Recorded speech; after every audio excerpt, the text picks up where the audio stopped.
How the T-Rex escaped. Jeff Goldblum whizzed on the electric fence. That is where we're starting. That's exactly where we're coming in.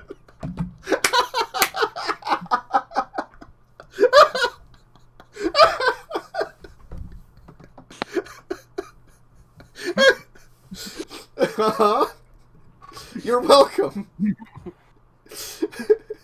Hi, everybody. Today's quote today is Jeff Goldblum whizzed on the electric fence. It is apparently the quote for today. Livingston went to the fence now. Well, Bertman freed the T-Rex in Jurassic Park. You should know better than to go to the bathroom there. Jeff Goldblum whizzed on the electric fence, and the T-Rex got out. Fact. We're silly people. Welcome to Discussing Tabletop. This day will not go well. Oh, I forgot to freaking fuck with the docket. Let me do that quickly. Whoa! Where is it? Don't do that to the docket, sir. No, I will do that. It did not concede.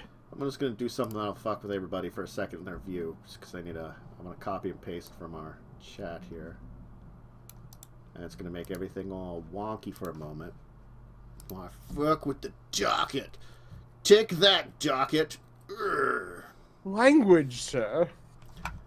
I have had no good language for... I don't know. I don't remember the last time I had good language.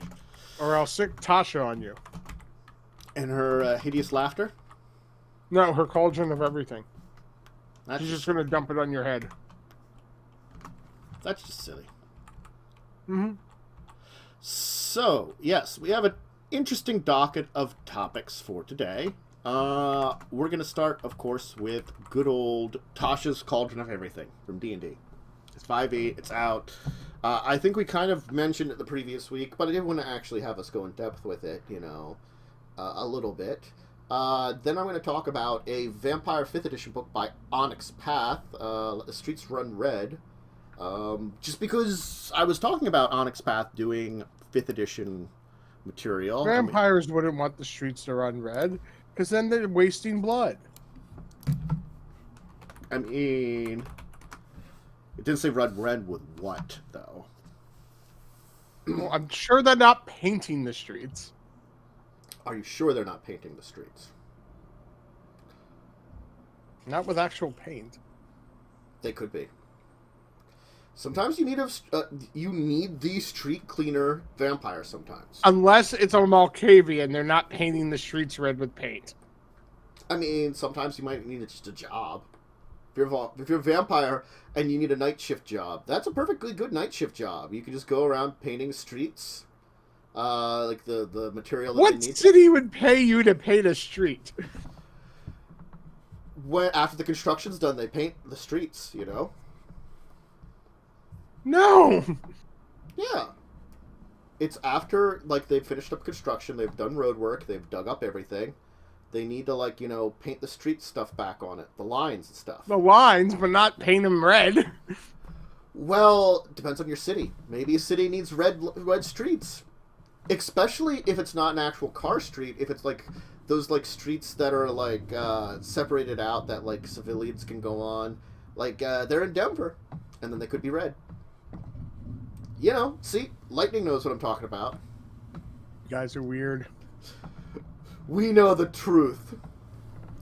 Anyway, we're going to talk about some... handle the truth. Oh, never.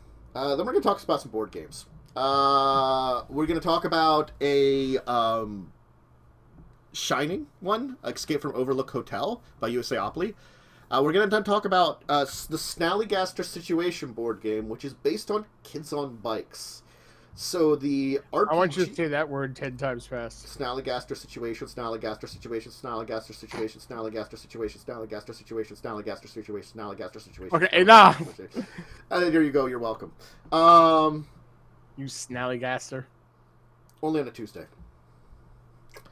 But yes, it's based on the RPG Kids on Bikes, and we'll finally talk about how the Dune RPG has been announced by Modiphius. Is going to be coming out in December. We don't know exactly when in December, but they've said, we're throwing this out here in December. Expect it. Boxing Day. They are British, aren't they? As soon as you said that, I thought for a second, I'm like, could they throw it out on Boxing Day? And then my answer to my brain was, yes, they could. I thought they were British. They're European, at least. Anyway, shall we start with D&D? No. I don't think we really talked about Tasha and her book a lot. Which I managed to find a thing of the table of contents after searching online. So it's got a bunch of more class options is the first thing. Subclasses. Subclasses. I mean, it's got a lot of them. I'm not sure how many of them are actually stuff that gets in there. That's, Artificers in there. Yeah, Artificers. They have the Soul Knife, so they got the psionic stuff in there. It looks like it's a lot of stuff that's been done previously in... What about the Soul Bread Knife? That's just silly. That's been done previously in a lot of the Unearthed Arcana. So this is like... We've always talked about how like the Unearthed Arcana is the playtest and a lot of this stuff comes out in it. I'm just curious as to how much of it is original and how much of it is...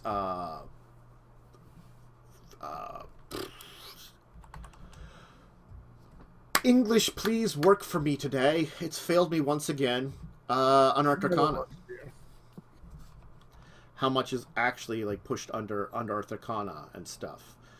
Because I think they also have the version of the class that you were playtesting that they did. Ah, yes. They did that like because it's the Phantom, they say, and I think that's what the second one is. It's a different class. Yeah. It's not the same. No, I will agree on that. It's not the same as the class that you were playing. It's not bad. It's just not different. The same. Yeah. So it's neat that they got a lot of those options. They've also thrown out group patrons, which I when I first saw that, it made me think of like warlocks, but then I figured out what it really is supposed to be saying. It's sort of like if your group of adventurers is working for group X, Y, or Z, here's kind of the rules for working for that group. Yeah. Well, like you said, the crime syndicate or working for an ancient dragon. Which is very neat, the idea of like working for something like that and then having like, certain rules and ways of doing things with it. Like, maybe stuff you can gain, bonuses and such. Spells, artifacts, and magic tattoos. Yeah, they got magic items, they got spells. Getting more magic items is nice. But again, like, they've put out magic items and other things before, so I can't really necessarily complain about that one. More magic tattoos. You become, oh god. The demigod, what's his name from, Moana? Maui. You can become Rock. You can become the Rock. There you go. You want to be Dwayne The Rock Johnson? Acceptable. Highly acceptable. Then, of course, they do have more Dungeon Master's cool tools, like things like sidekicks, supernatural regions, magical phenomena, hazards. They add a little bit of everything in there, which is good, I think. Parlaying with monsters. That's an interesting one, too. As I said, I'm just going off. And gaining guidance on running Session 0. Session 0 has always been a kind of interesting thing, like in my kind of book of how things are done in a game, because Session 0 can be good and bad depending on the story. Like, yeah, it definitely can establish a lot of stuff for your players, but it's like not always necessarily needed either. Certainly, like, I feel like like a good example is like if I want to do Shadowrun, if I'm going to run it, I would not really run a Session 0. What I would do is I would run a basic run that maybe introduces everybody together. And rather than be a Session 0, it's like maybe Adventure 0, Story 0. Because Session 0s are supposed to be like introductions to characters. And even then, that's still a session in a way, a game. Also, the other nice thing in this book, though, is a plethora of puzzles. Hey, having puzzles is not a bad thing. Yeah. Get excited No, about. having pre-made puzzles that you can just drop in is nice. Yeah, Session Build Zero is good for building characters and talking. And it depends on how well a character is built and how much establishment you need them in the world. And that's definitely dependent on the world setting. I'll highly agree with you there, Lightning. So it looks like it's a very good book to check out. You know, having more Tasha spells is always funny though too. I mean, I'm gonna give you that. Can be laughing hideously. Yes. But I'm gonna laugh Haircut. hideously. Tasha's hideous haircut. I mean, she probably has one of those. Did you just look? No, she casts it on you and you get a hideous haircut. No, she already had one. She's been complaining. She's like, this hair is just awful. I just can't get it right. Yes. Tasha's botched plastic surgery. That's just. I'm taking it in a weird direction now, Joe. For a modern D&D game, you cast it on someone who's had plastic surgery, and it becomes a botched plastic surgery. That's just weird. That's just weird, man. What are you talking about? Well, you said more Tasha spells. No, it doesn't fit in the same theme. She has hideous laughter, so you got to fit with the entire hideous laughter theme. So you fail. Tasha's hideous speech. That's just anything that oh god, I was gonna go political for a second. Let's just stop myself before I do that. That's Tasha's hideous smell. That's a given. I mean, have you just hung around her? She's studying spells for like 20 hours a day. Rebuilding the whole character. Like, yeah, definitely. There's time and places for Session Zero. Yeah, definitely. And so, it's got a lot of good things in it. If you want more character options, I'm guessing that's the easiest thing to kind of throw out there. It's like, hey, character options. And for DMs, I think the puzzles is a good thing. Well, I mean, there's other stuff that's very good there. That's the thing. There's a lot of stuff that's good, but I'm saying having a bunch of puzzles and pre-made traps and stuff. Talking about hazards of supernatural phenomena, supernatural regions, the idea of parlaying, sidekicks, all that stuff is really good stuff to kind of go. Yeah. Puzzle handouts is kind of neat. I want to look into see what they would do for the puzzle handouts, because that's kind of an interesting take on it too. Direction of, here's a puzzle, figure it out. You don't? Good, you fail. Hey, the statue's holding a bowl. Mm-hmm. It's an empty bowl and it's an armored figure. What do? I guess I just take the bowl. Cool, free bowl. Uh-huh. It's offering it to me. Now the statue turns into a beggar. When was it that? Yeah. There's a freaking dude holding out a bowl. What am I supposed to think about that? They were all armored figures. Anyway, that's a joke from I know. game we did. So yeah, Tasha's Cauldron of Everything has a little bit. Well, I don't think I say it's a little bit. It's got a bunch of DM stuff that's pretty good, and a bunch of character stuff which is pretty good, and I think that's kind of where we're hitting with it. But does it have sweet rolls? No. It doesn't have everything. I don't think there's there's a bunch of domains, the colleges, the artificer stuff. I'm just trying to find if there's anything that I can point out off the top of my head that's. Yeah, I don't have the different. same link you're looking at, so I just had the page you sent me. Well, I found this a little while ago, and it's so.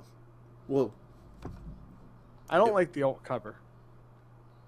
It's like one of those partial PDFs, so that's why it's also weird. Yeah. And you can find it online. They show also an alternate cover, which I don't think it looks as good. Hi, Damien. Meow. Stream cat. Nice of you to show up. Meow. You want to up on my laugh for a second? Okay, I'll help you up. Stream cat, everybody. Meow. I'm here. Meow. I'm petting her. Mm-hmm. Aw, she's in my arms. Yeah, it's... Oh, it released last week. Yeah, released last week. The alternate art cover it looks... It's a bit washed out. Yeah, I mean, it's got an interesting art style to it, that I'm going to say, but, like, yeah, I definitely can see how it's maybe not as good as some other things. Well, yeah, a lot of times, like, the alternate art covers I really like, and this one's just kind of, like, meh. Mm-hmm. Oh, kitty. Meow, meow, meow, meow, meow, meow, meow. Oh. Sorry, I'm being distracted by adorable kitty. So, on to vampire. Let's talk about vampires, then. Don't bite your kitty. I did not have the cover book page open up. Well, I'll do it for this Let one. the streets run red. Yes, let the streets run red. With tomatoes. Which is kind of where our stupid conversations from earlier kind of came about entirely, because that's what we do. Stupid conversations from earlier. That should be about correct for it. So, ooh, hey, actually it was pretty correct. Good on me. So this is the first, at least as far as I can tell, major release that's for, Vampire 5th Edition done by Onyx Path. Because Onyx Path has said that they're going to transition into doing Vampire 5e material, to kind of like going from a V20, which they kind of were behind the entire time anyway. So it's kind of interesting to see that like, this is the first release, I guess.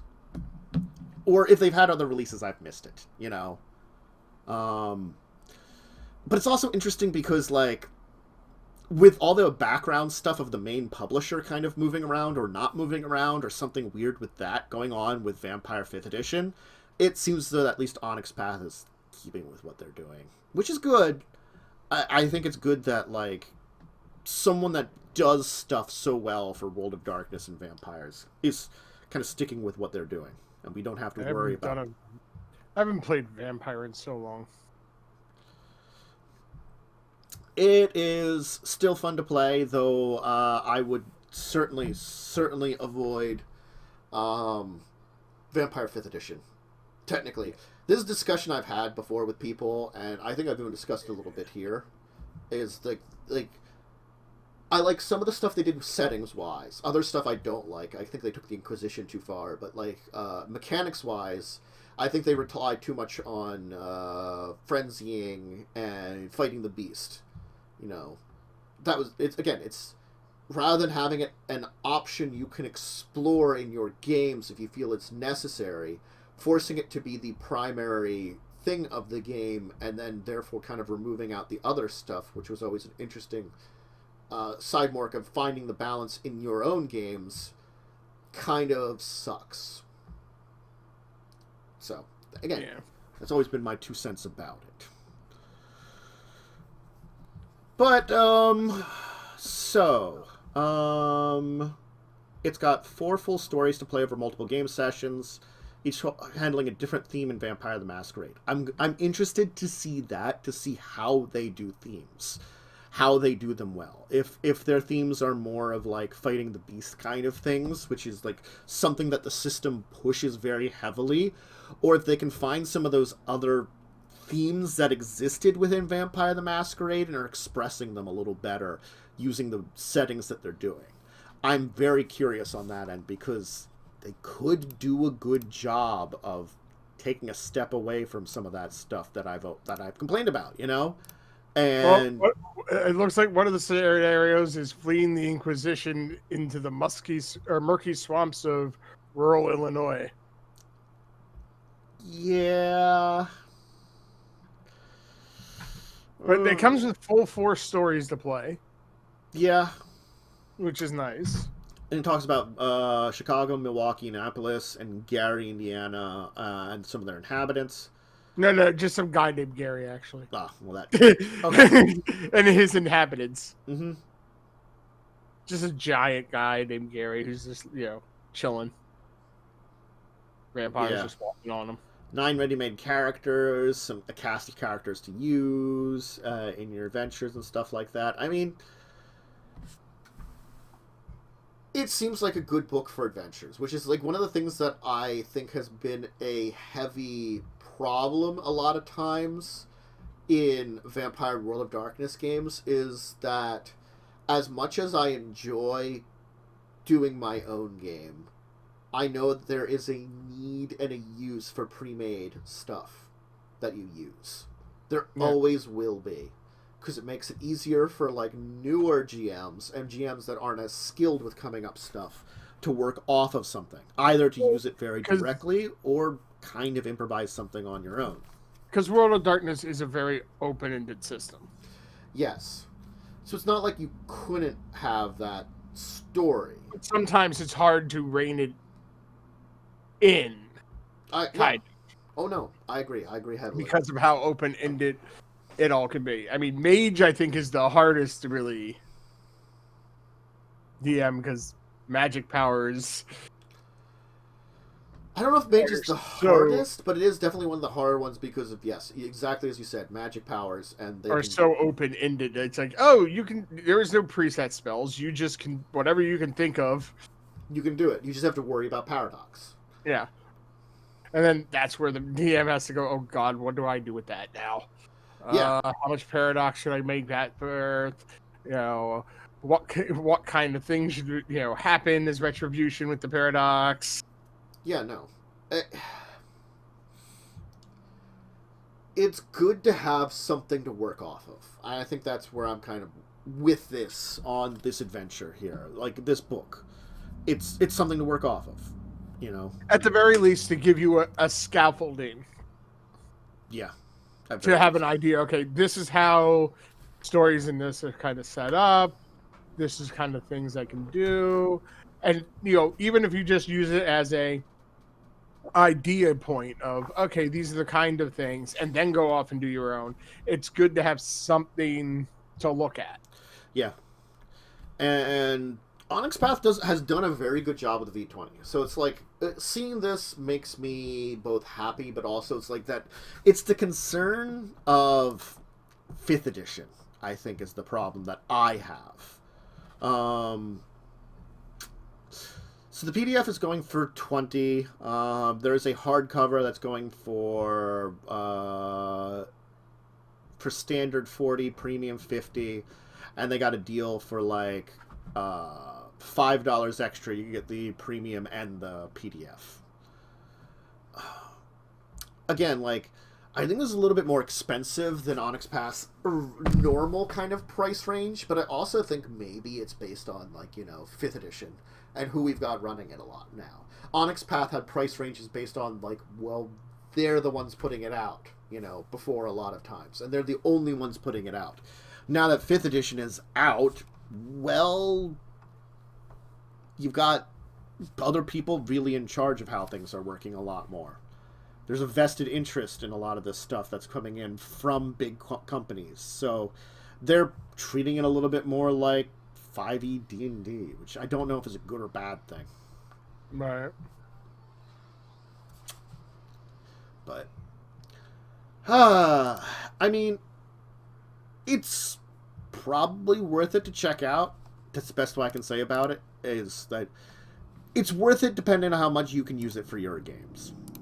Do you like 5th edition Vampire? You got to answer yourself that first. Like, for me, personally, did I just freeze up a little bit? Am I still visual on screen? Yeah, you did. I froze too. There it goes. Okay, that was just brief for a second there. Okay. Yep. As I leaned back, I'm like, wait a second, I'm not moving on screen there. I can see using this for something like V20 if you like it better. If you're not like me, if you're not a fan of 5th edition Vampire, But again, like, it's up to everyone how they use it. Like, other Pathfinder editions, or I'm sorry, other Shadowrun editions, I've sometimes looked at using their adventures in different ones. You just have to kind of either convert it or just use it as you can. It's the same for a lot of other editions. You can use something from 3rd edition D&D in your 5th edition game. You just have to figure out how to convert it, or just use it like a pre-made adventure, and just, if it's got monsters that are totally in your books, There you go. You don't have to worry about it. Sometimes the conversion's simple, sometimes it's not. It's up to you how you want to go about these. But we must continue forward. Forward into the future. Nope, I'm backing up. Backing up into the future. Is that like a cheap ripoff of Back to the Future? Yes. We must go in reverse at 88 miles an hour. It is time to backing up into the future. So I don't know what accent that was. I almost wanted to say Russian, but I'm like, no, it's kind of it was like slightly between Russian and Austrian, which is Schwarzenegger. It is time to backing up into the future. There you go. You happier? It's better now? Yeah. Oh, okay. So. The Shining. Let's talk about The Shining Escape from Overlook, a Coded Chronicles game. So, I think we've talked about Coded Chronicles a little bit. It's one of the series that Usaopoly does. It's a type of game style that they have. Let me quickly check to see which of the other ones we may or may not have talked about. Yes, we talked about them before because they did the Scooby-Doo one, in fact, I think we brought up. Where are you? Because it was like...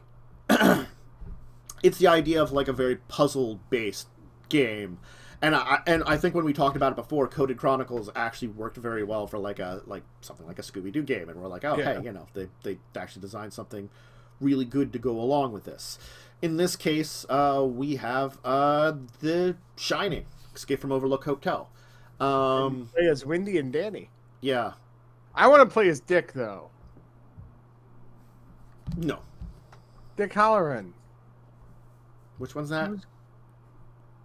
He was the guy who walked around who also had The Shining. Yeah. He got murdered at the end. Yeah. Yeah, and survived in the book. Yeah, I remember hearing about that. I like Dick. That didn't sound right. I wasn't gonna say anything until you did. I like Mr. Halloran. There we go. Use psychic abilities like The Shining to solve challenging puzzles. Beware of Jack in the hotel. It's a puzzle game. You can play it with one player. It's supposed to take 2 hours. It's based on The Shining. Again, I feel like I don't know if I can say that this is the best, because Usaopoly is very good at having a veneer of a game or a world or something on top of something. Is this the best one to go along with their kind of idea of their Coded Chronicles? I don't know. Does it seem to work fine? I mean, it seems interesting to me. I like The Shining a lot. Yeah, from the way that they kind of describe things and have kind of worked them out, I think it works all right. That's kind of where I'm at with it. As for the fact that, let's go back. I want to play as Jack. Well, then you get to murder everybody. So, it's got that kind of escape room vibe in board game format. A unique storyline mechanic that reveals codes, which players then use to cooperate, unlock different parts of the board. They're going very thematic with their kind of games here. Which, again, these are very opposite thematic, I have to say, for the Coded Chronicles series. We had frickin' Scooby-Doo, and now we have The Shining. I mean, you can't get much opposite on the spectrum than this, I don't think. Scooby-Doo gang investigates The Shining. Not gonna go well. Dude, I'm so high, Scoob! Oh crap, I'm getting axed. Right, rip, Raggy. Right, roll, Roo. Right, rents that. With my brining. Yeah, Scooby has The Shining now. Congratulations. Here's Scooby! I mean, that dog has, the weirdest, opposable hands or something, so probably could wield an axe and murder everybody. Just saying. No, you know who actually would be the insane killer? Uh-huh. It's a relation of Scooby. Oh, Scrappy. Yeah. Been there, done that. They did that I with the awful live-action movie. Just bad. Just bad. But that's an entirely different story. Well, no one likes Scrappy. Ever. Scrappy is a monstrosity in the universe that shouldn't exist, but apparently does. Opinions for the day. I'd try it. No, the thing is, I would try both of these. They both look like very interesting games, and I think the entire idea of them, very cool. You know, doing an escape room version of them. I think, again, we talked about the Scooby-Doo one before, and seeing that, like, the next in their line is The Shining, and I think, like, The Shining is a property that has a, you know,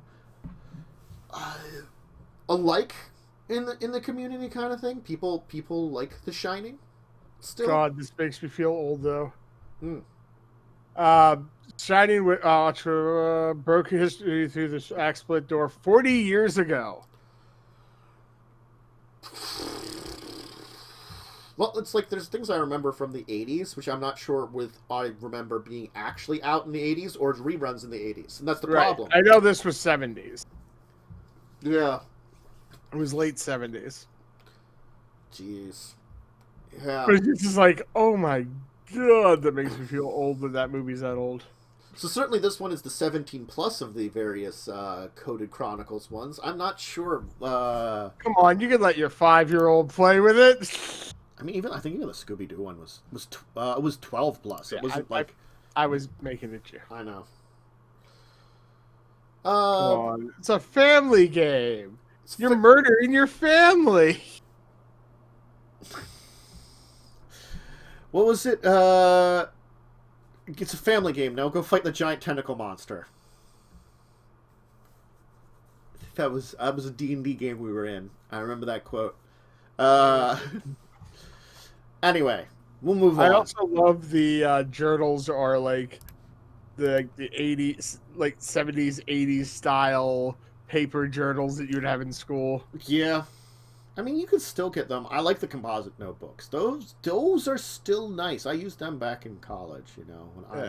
But, you know, the black and white one there. Yeah. The speckled one, that's classic 80s design. That's classic design. That's the one I was saying that I like always would use. That's the one I would go for. There's just something about that one that I've always enjoyed, that type of notebook. But let's talk about the Snallygaster situation. You're a Snallygaster. Let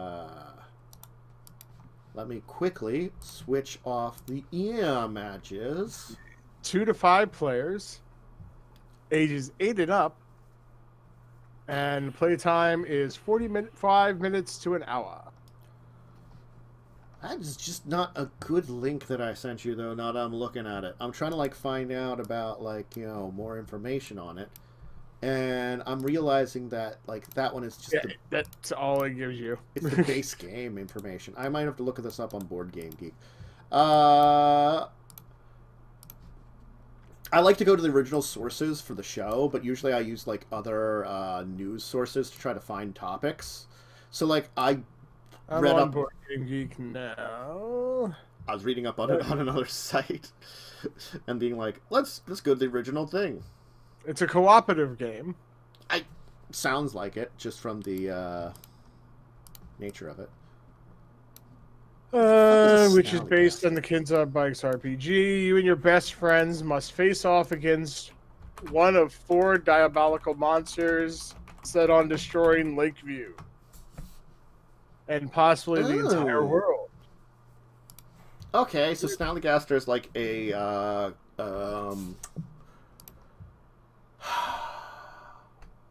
the word for things like chupacabra and stuff. Cryptozoic creature. Yeah, it's a bird reptile chimera originating in the superstition of early German immigrants. Cryptid, yeah. Huh. Ew.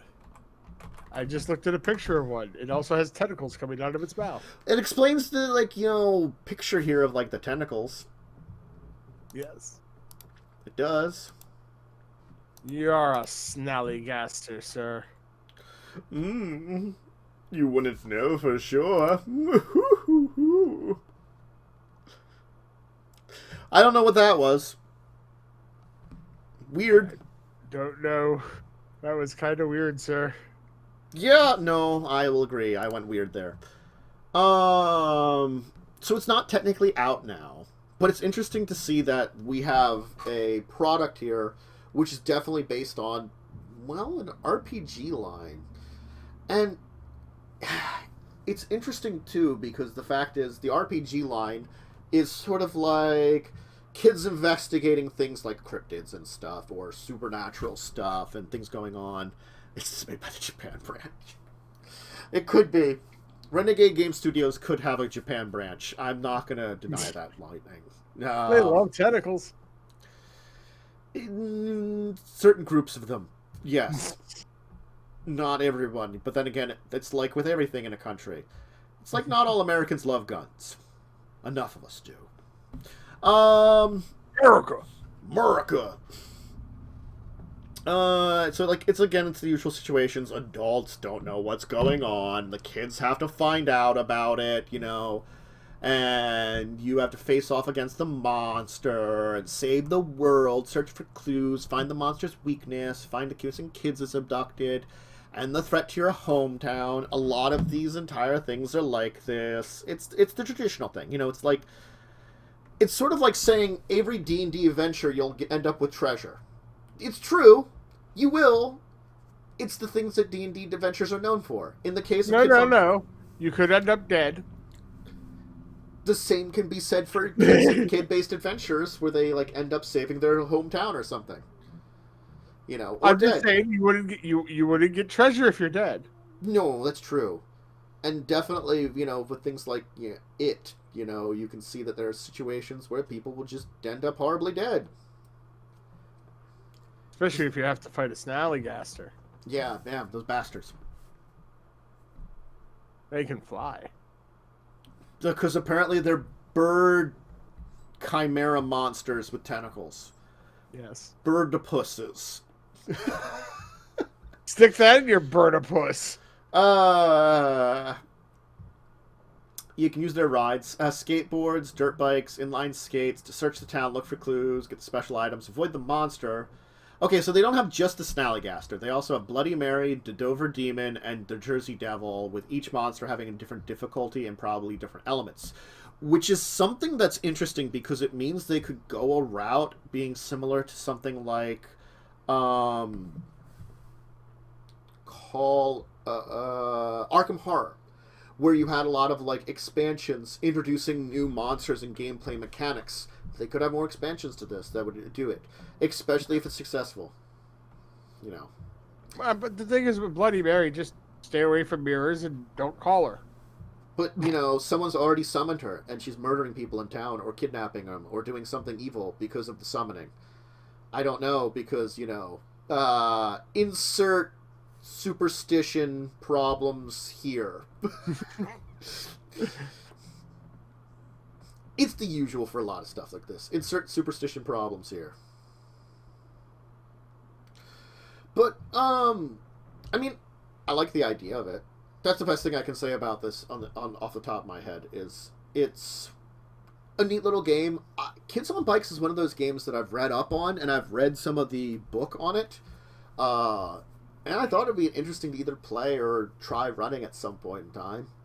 I just, you know, there's a lot of games I have on my list of I want to run this, and I have my, you know, top-of-the-line preferences, and unfortunately you don't hit that. No, I say we play the younger version, Kids on Trikes.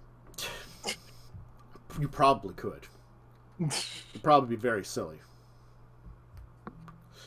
But, Kids on Bikes board game, the Snallygaster situation, will be coming out very soon. I think they haven't put an exact date yet. But they've just said soon. Yeah. keep an eye out for it. It seems like a neat one. I feel like I could almost describe it as a little bit of Arkham Horror Light, which I don't mind. You know, something that's got like a little bit of that Arkham Horror, the board game, but, you know, takes less time to play, which this obviously does, 45 to 60 minutes, and still gets that same kind of exploration, discovery kind of feel to it. So. Aye, Captain. We have one more main topic to talk about today, and it's an RPG that's been announced. That's an interesting one. The Dune RPG.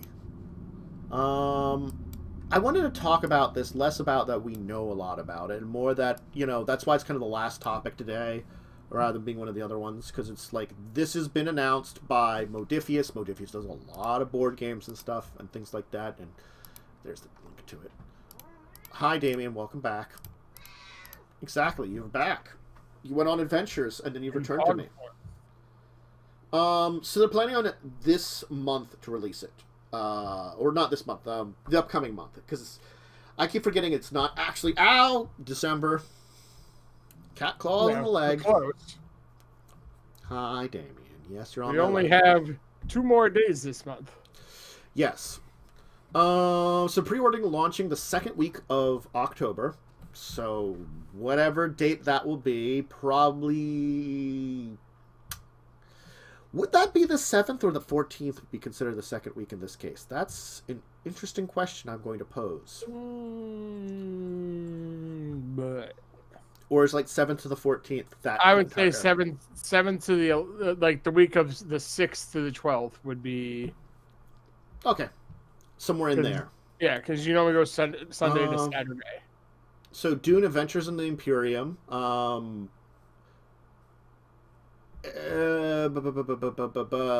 know, it's...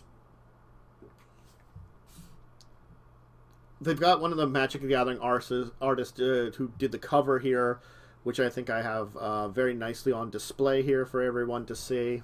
It's a nice cover. Oh, wait, I didn't Very finish. nice artwork. Now it's up for everyone to see. There we go. There we go. I've never seen the movie Dune. I'm curious as if it's based more on the novels rather than the... I also never read the book. Yeah. The thing is, I haven't really seen either. I saw like a review and comparison between the two of them. I'm pretty sure I did see the movie at one point in time, but I know the movie does a lot of stuff that's not as close many people would like to the original material. Is the only. That's any time something's translated from a book to. But I think like it's not. It's you can take a level of translation, and like sometimes like there's ideas that people take for translation that are you know. Well, look at The Shining. Yeah. Stephen King was not happy with it. The Shining's a weird place that it's a very good movie, and it's maybe not a great adaptation. You know, that's the weird place it's kind of in. But a lot of times when people vie too far away from the original material, it tends up being a bad movie anyway, you know, so... I know there was a newer movie or something, or a mini-series that did stuff on Dune. I don't know if it was better or not. Yeah, so I think it sounds like it's more based on the book series.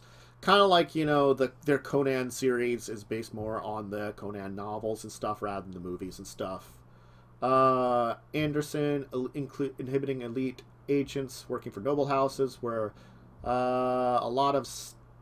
It's supposed to be giving you a lot of things based on Dune, you know, like a lot of the characters and stuff that you can play. And I'm curious as if it's going to be specifically set, because I know Arrakis is the planet Dune's set on, but there's other planets in the galaxy, you know. Arrakis is just the one that has the spice and the giant worms that poop it out. Which I don't know if it's a giant spicy poopy worm. I don't know if that's a spoiler or not, that the worms poop out the spice, or if that's, you know, whatever. That's a giant spicy poopy worm. But I thought the worms pooped out the spice. I don't know. I've heard of the spice. I didn't know where it came from. It's supposed to be created by the worms somehow. I don't remember if they pooped it out or it was like them burrowing through the planet did something to change it or something stupid like that, you know. And there's the battle for it, and yeah, the spice must flow. You're correct there, Lightning. What if the spice only ebbs? That'd probably not be good for people that need it, because apparently it's like for space travel or some shit like that. Yes. I believe it's for space travel. So, yeah, see? Fucked everybody up. Didn't have the spice. What about the spice of life? That's a good meal with your family. Anyway. I mean, I like a lot of stuff that Modiphius does. It's interesting to see them taking on yet another sci-fi series. They take on a lot of sci-fi series, so, you know, good on them for yet another one that's probably iconic. Yeah. An iconic series is good to do. So they are going to announce a lot more in 2021 after they get the initial book out. So it's just sort of like, they're like, hey, we're doing Dune. Pay attention to it. So. No, I refuse. That's up to you. You are allowed to refuse Modiphius and their call. Their call of evil. I mean, call of control. Call of Cthulhu. But I guess we move on from our main topics to our regular segments. Oh, no! I know. We've already moved through the topics, and now we're talking about stuff. I know. But were the topics hot? No, because we burned it down. Because you have to know burning down, hot topic. I will. That's the one. It's one of the few things from South Park I will always remember, and I will stick with. You have to burn down hot topic. It's not a great idea. Hot topic do for you? Apparently, it created like emo vampires or something like that. You know. Anyway, we don't have a deeper discussion. Kickstarter Korner. Do you have anything, Joe? I found nothing. I didn't take a look. You know, because I was looking through a lot of weeks material this week. Yeah, unfortunately, it's kind of the same way as it is with the. Okay, Damien, I need you off my lap. I know, but it's hard to do stuff when you're just hanging out there. Unfortunately, just with the holiday, a lot of things have kind of just fallen by the wayside. There's a couple of RPGs, but like none of them stood out in my mind. Is the only problem of like being saying like, hey, that's one that people should check out. Right. Yeah, I mean, there's stuff, but there was nothing that like popped for me. Yeah, I definitely agree. Nothing that popped out as check it out. Unfortunately, this week. So, let's move on to our week in tabletop, which was a quiet week. Our 2 weeks of tabletop. That's right. So we have stuff in the previous week. We do have stuff in the previous week. I haven't had Records of Evil either week. I think I had... Did I miss one episode of Legacies of Kain? I might have. You have it this week. We had it this week. Okay. I can't remember if we had it last week. Because, you know, it's hard to remember what I've talked about and what I haven't talked about when it comes to things like that. That's my memory for you. Awful. That's the answer. Memory awful. Unfortunately, you run those games when I'm working, so... Yeah. Oh, freaking balls. I don't want to open that. I was going to check my tweets downloaded. I did miss a week. Legacies of Kain. So we did miss a week. So we were off the week before that we missed the show. And then we had an episode where they are in... Is it Venezuela? Oh, God. I'm so bad with my South American countries. Whichever. They're American countries. It's technically South America. I said, what about your North American countries? There's 3 of those, so I'm good there. Central? There are more than 3. There's Mexico and some other places. Who totally are from that region. But anyway, so they were in the jungles and trying to find these supernatural creatures that could lead them to the next leg of their journey and get them in contact with some other people. And they harassed the frick out of a research center. I mean, they were harassed them so much. It was hilariously bad. And they convinced them that a group of, like, environmental activists are tormenting them and that they're really tourists. And then they broke in. Like, secretly, like, they're like, we're in here now. We're just tourists that are here. Which I'm like, they're gonna have to try to sleep through the day in a room that they're, like, securing. But it also has that problem of, like, they just put up, like, window shades and stuff like that. So... Or, like, blackout curtains. Better than nothing. Yeah, better than nothing. I don't know. It's an interesting one. We'll see how that goes with the rest they have this evening. Touring your facility. So, yeah. That was interesting. I don't know. Did we have a Children of Wrath? We had a Children of Wrath 3 weeks. Not this week, but the week before. Yeah, we did, didn't we? Which we went into the hole a couple more times. You like going down there, apparently. I'm not going to stop you. The big thing was Max convinced the creature that he isn't a elder dragon. Yeah. And to go back and sleep. Yeah, which may or may not have consequences of itself. Yeah, because that dragon's supposed to be dead. Theoretically. Again, no one knows for sure. So, hurrah. So, yeah, that's a thing that's going on. Well, it's also the thing of, like, maybe if he isn't dead, is it good to pretend to use his name anyway? Yeah. Well, no, it's like, yeah, and make people, and if someone finds out, think that they, that he somehow is alive now. Whoa. And it's Max. Whoa. What? I'm just saying, okay, I didn't know if something happened, because you're like... It's the poor problems of Max causing problems for himself. Yes. But we temporarily dealt with one. We don't know what's going to happen also with the other two creatures. One that's mind-linked right now with, Max? Yeah. So, yeah, shit happened. It certainly did. We circumnavigated fighting anything.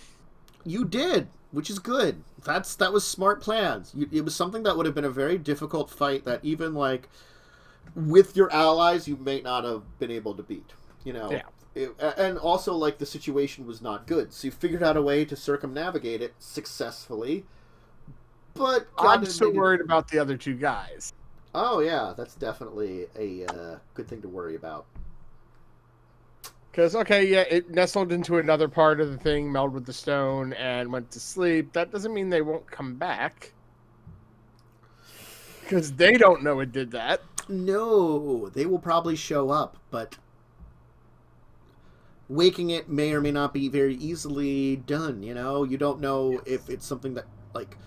A lot of very powerful things don't like being woken up primarily or forced awake or something, you know? Yeah. But that doesn't mean it can't, you know, we already know it has mental powers. That doesn't mean that, or at least the one does. That doesn't mean it can't read its sleeping mind. Yep.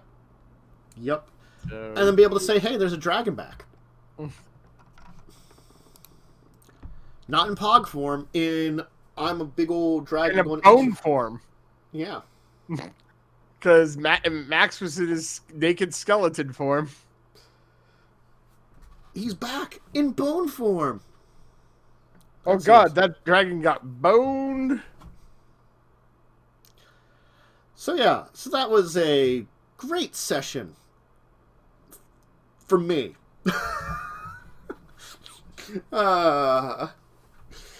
I mean, I'm fine with it, avoiding the combat. I was never going to complain about you guys avoiding combat. That's fine by me if you guys don't want to, I want to beat the crap out of those two guys, but that even seems like it might be a little above our pay grade at the moment. Yeah. Your pay grade is pretty low right now, unfortunately. We've gained some levels. I've gained more in this short time than I did for hundreds of years. Yeah, apparently you just didn't bother with it was less adventure, more journey, So well, it was more I'm just hiding out from the things that were after us.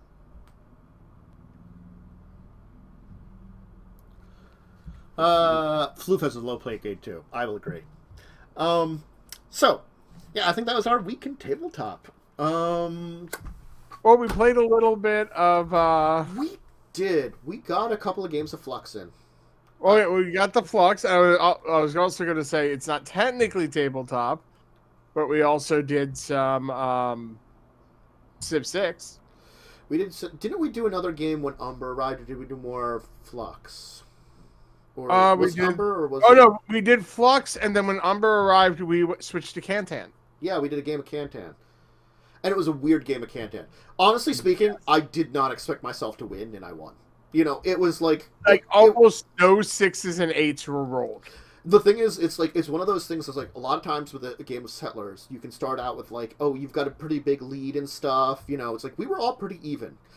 I was having troubles with certain things. I could build a city like there's no tomorrow.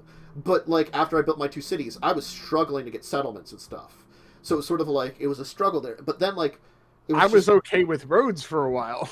It was just all of a sudden I hit and I just railroaded. It was just really rapidly. Yeah. But like I said, it was weird. I mean, the robber came up a crap ton. The 7s rolled a lot. But 6s and 8s did not come up much. No.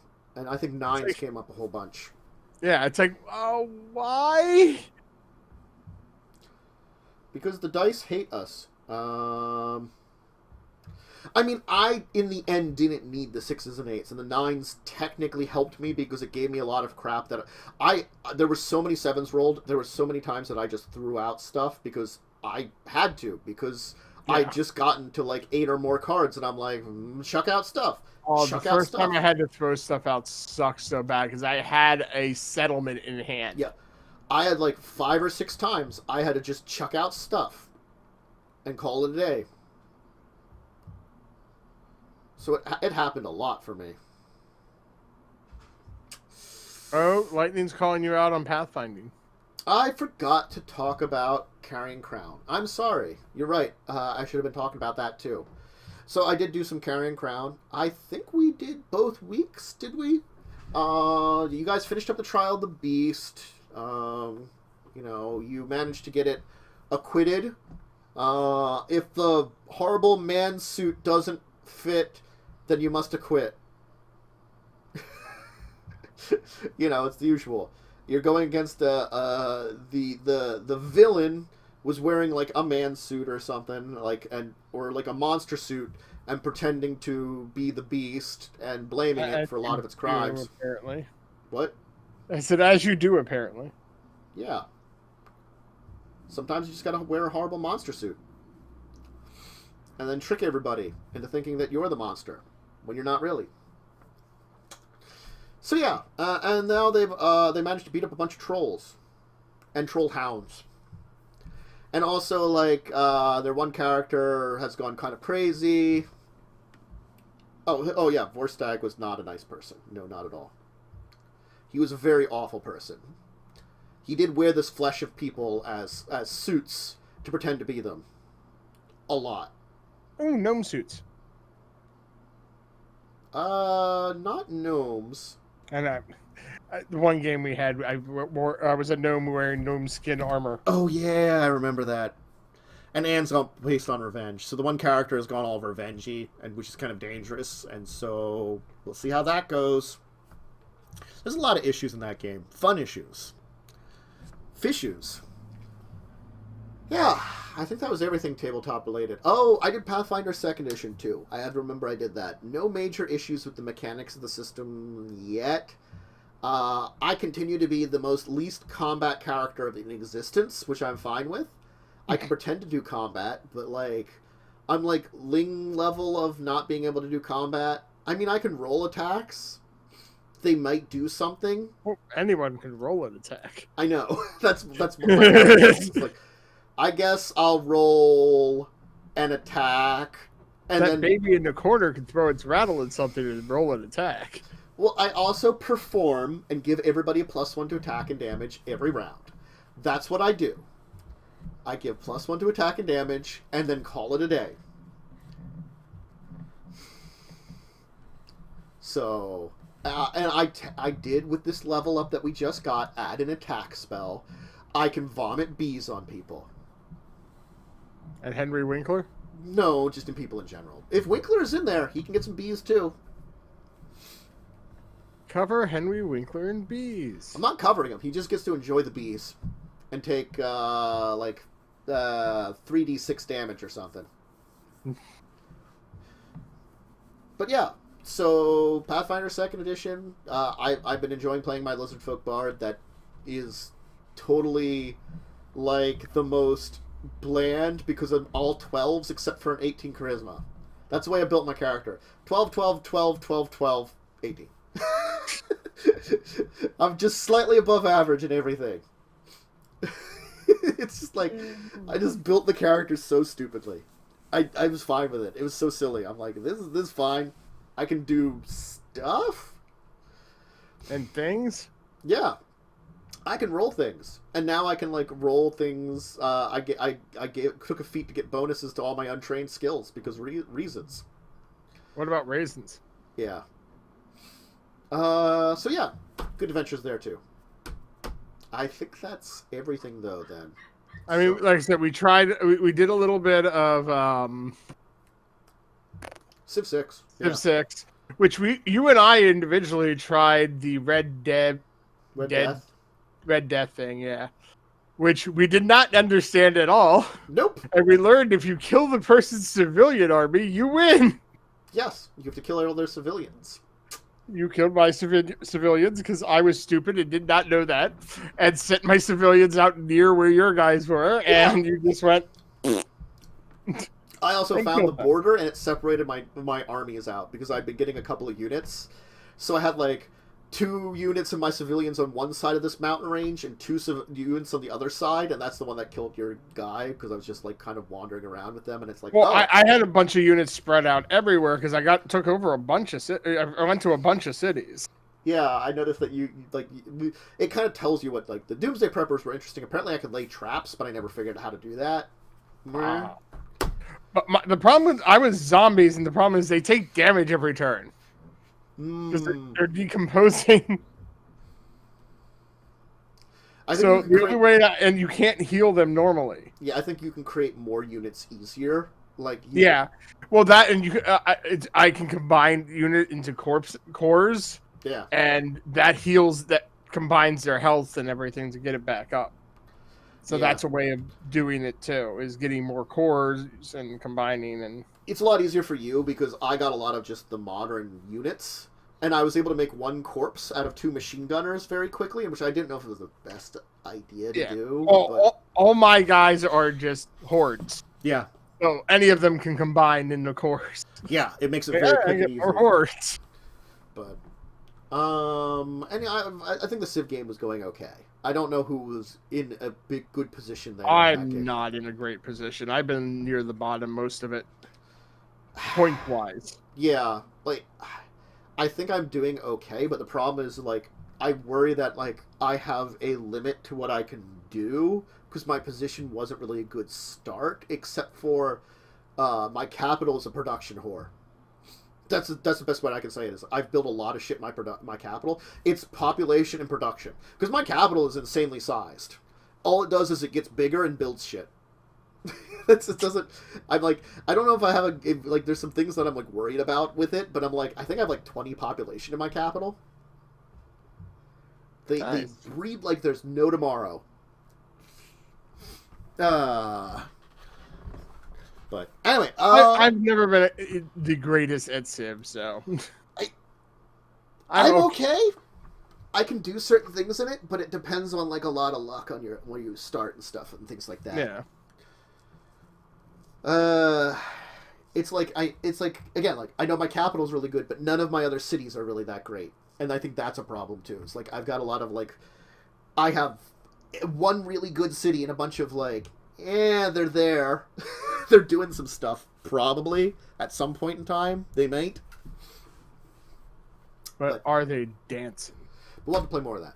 But I think that's it for today. I think it's a good session, good time that we had here together. We got to talk about a lot of cool things, talk about some neat stuff. So I think what we can say here is thank you everyone out there who joined us today. Have a great rest of your Saturday, great rest of your day. Hope you check out all the stuff. I probably should have thrown some links into chat too. I didn't do that because I forget to do that kind of thing when we're talking about topics. Using the links that we use to like where we, on a lot of these people's websites. I'll try to remember to do that next time. Bad chances. Bad. It's another thing to do other than just the docket.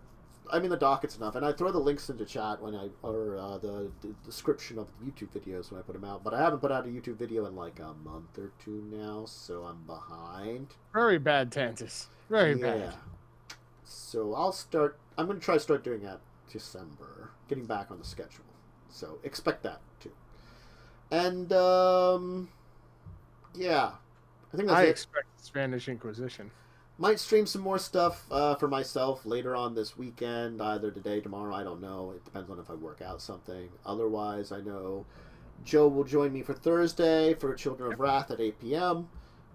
Expect Records of Evil hopefully to be back this week at 1 p.m. and Legacies of Kain at 2 p.m. I expect our good stories to come out for this week, and I hope your early going into December's starts out well for everybody. So, yeah. Well, thank you for watching. Have a good rest of your day. Good rest of your weekend if you don't join for anything else. And play some tabletop games because they're fun. So, agreed. Until then, though, farewell, everybody. Bye.